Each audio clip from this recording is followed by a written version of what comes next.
लोग झारखंड मोराबादी मैदान में भी सरना धर्म को लेकर विशाल बना रहे हैं।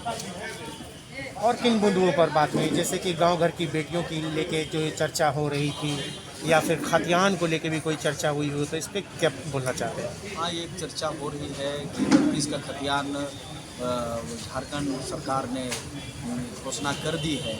कैबिनेट से घोषणा हो गई है, विधानसभा में हो सकता है चर्चा होगी। इसके लिए झारखंड सरकार को हम लोग बधाई देते हैं। दूसरी बात कि अगर ये 32 का खतियान नियोजन नीति अगर लागू हो जाती है तो झारखंडियों को निश्चित तौर पर फायदा होगी। लेकिन जिस तरह से झारखंड सरकार ने केंद्र के पाले में भेजा है, इससे संशय की स्थिति है कि पता नहीं क्या होगा। इसी तरह का सरना धर्म कोड के लिए भी 11 नवंबर को तो पास हुआ, लेकिन विधानसभा विशेष सत्र भी बुलाया गया और सरना धर्म कोड पारित करके राज्यपाल के थ्रू नहीं भेज के सरकार ने बाईपास करके केंद्र को भेजा, जो वापस आ गया। ये तकनीकी गड़बड़ी होने के कारण जो उत्साह है और इस पर संशय की स्थिति ऐसी लगती है कि मैंने कानून का जो हमने जमा पहनना चाहिए वो उसमें कमी आई। तो हम लोग सरकार से मांग करते हैं कि 32 के खतियान जो है वो क्लियरेंस हो, और जो सरना धर्म कोड पर भी जो बार बार मुख्यमंत्री के द्वारा जो कहा जाता है कि हम राष्ट्रपति को लिखेंगे, केंद्र को करेंगे, तो इस पर भी उनको, क्योंकि स्वयं भी सरना धर्म को मानते हैं, आदिवासी हैं, इसलिए इस मामला को उनको गंभीरता से लेना चाहिए। और तीसरी बात ये है कि आदिवासी महिलाओं के साथ, बहु बेटियों के साथ में जो एक तरह से अत्याचार हो रहा है, चाहे वो किसी भी धर्म जाति का हो, वो आदिवासी महिलाओं को गिद्ध की नज़र से वो देखता है और वो उनके थ्रू वो नौकरी पाना चाहता है, क्योंकि रिजर्वेशन का लाभ बेटियों को या बेटों को मिलता है, तो वो उसको मैंने अपने जाल में फांस कर उनके थ्रू वो नौकरी करता है, उनके थ्रू ज़मीन लेता है, उनके थ्रू वो विधायक हो या मैंने मुखिया या सरपंच बनने का वो अपना सपना पूरा करता है। और इसीलिए हम लोग इसको रोकने का पुरजोर प्रयास करेंगे और इसका विरोध भी हम लोग जोरदार तरीके से करेंगे, सरकार से मांग डिमांड भी करेंगे।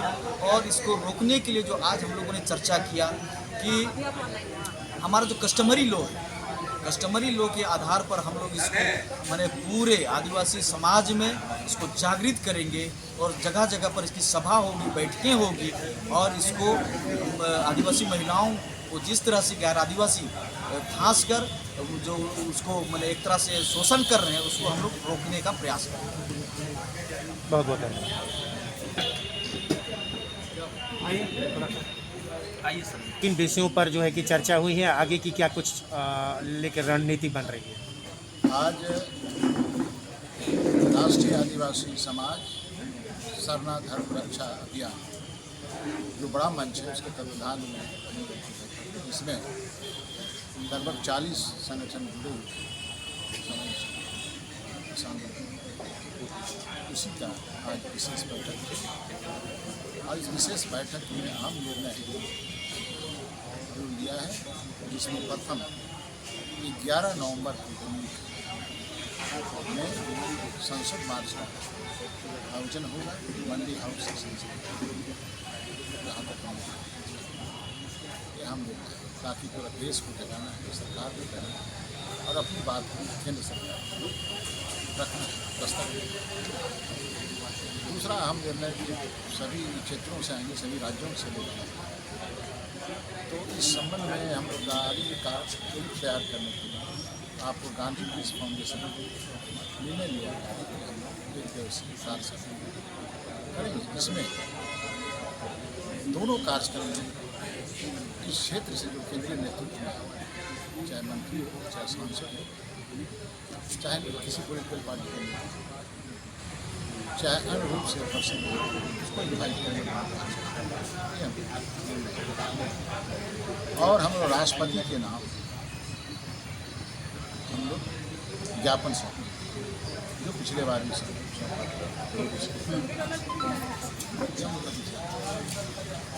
और सबसे अहम कार्यक्रम 26 फरवरी को रांची में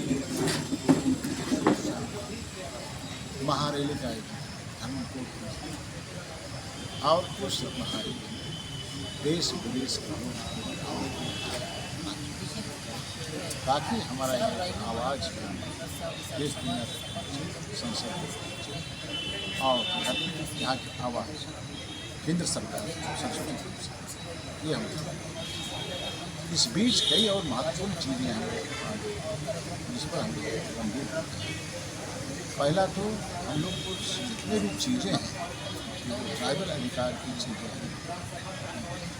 वो कॉन्स्टिट्यूशनल निर्णय हो, चाहे भौगोलिक ताकर आधारित प्राकृतिक न्याय की बात, वो सारे चीज़ पर जानकारी की अभाव है समझिए।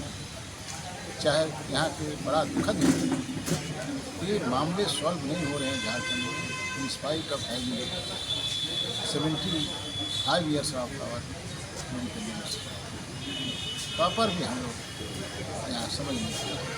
तो ये संगठन हमारा जो है टाइम टू टाइम एक कैलेंडर बनाएगा और हम ट्रेड वाइड डिस्कशन, पेशा कानून है, ये स्थानीय नीति है और फॉरेस्ट लॉ है और यहाँ पर ट्राइब्स एडवाइजरी काउंसिल क्या भूमिका है और हमको संविधान में और भी क्या क्या अधिकार दिए गए हैं, उनकी जानकारी देने का भी ऐसा एक कार्यक्रम तैयार। स्थानीय नीति जो 1932 का खतियान का जो चर्चा हुआ, जो लागू करने के लिए बात कर रहे हैं मुख्यमंत्री हेमंत सोरेन, तो वो किस तरह से आप देख रहे हैं? मतलब आप इसका स्वागत करते हैं या फिर कुछ खामी? करता हूँ, खाता खुला है ना, और थोड़ा बहुत संशोधन की आवश्यकता है, लेकिन ये ऐतिहासिक फैसले उसका हम लोग स्वागत करते हैं। अभी इस पर और भी डिबेट होगा। मेरा मत है कि हम लोग का जो आदिवासी मूलवासी संगठन है उसका भी मत है और लोगों का भी देख रहा हूँ कि जहाँ जहाँ छूटे हैं, सर्वे नहीं हुआ 1932 बाद में हुआ 1932, उनका इंक्लूजन होना चाहिए ताकि डॉक्यूमेंट तो वही। तो आप लोग तो एक बड़ी अच्छे आंदोलन चलाए, आदिवासी मूलवासी स्थानीय नियोजन नीति 1932 खतियान, लगातार आप लोग लगे रहे, कहीं सड़कों पर तो नहीं दिखे, लेकिन आप लोगों ने एक जिस तरह से रणनीति को अपनाया और जिस तरह से मुकाम तक पहुंचाया, तो क्या लगता है कि ये आंदोलन की शुरुआत मैंने पिछले साल 21 अगस्त से शुरू किया। लोग जगे, मैंने एजेंडा दिया, हमारा जो आदिवासी मोर्चा है उसने एजेंडा दिया कि भाई जागो, और हमारा बौद्धिक नेतृत्व है उसको सरकार भी दी है, ये खुशी की बात है और आगे भी करें।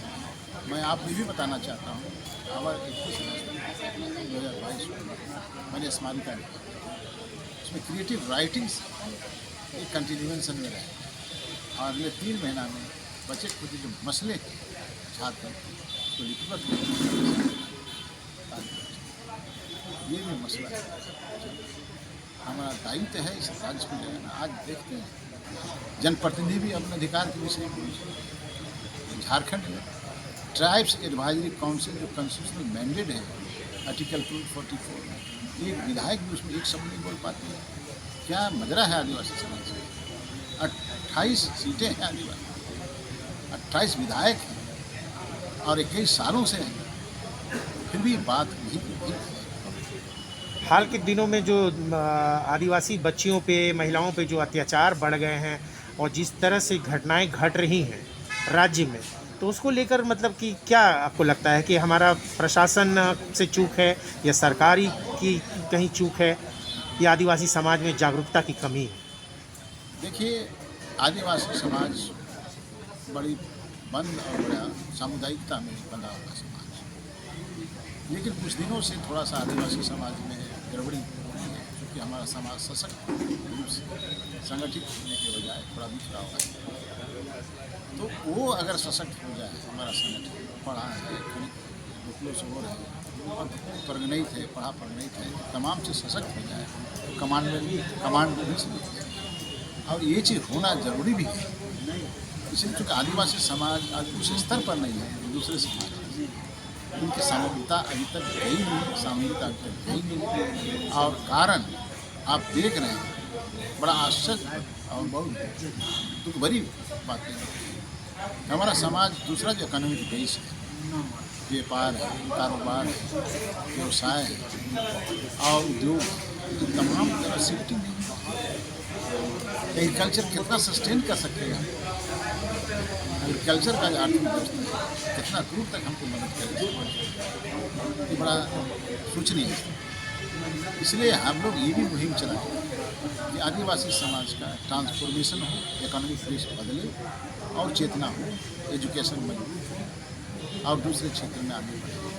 पूरे शहर में आप सेंसस में आप छानबीन करेंगे तो 20 गोभी नहीं मिलते हैं, न पान की गुमटी है, न दूसरा चीज़ है, न किसी तरह का काम है, न बड़े हैं न छोटे नहीं हैं, तो कैसे सस्टेन करेगा समाज चिंता।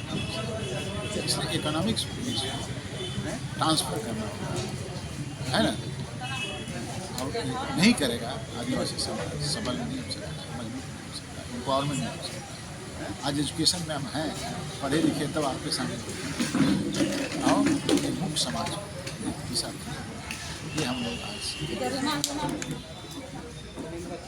धन्यवाद।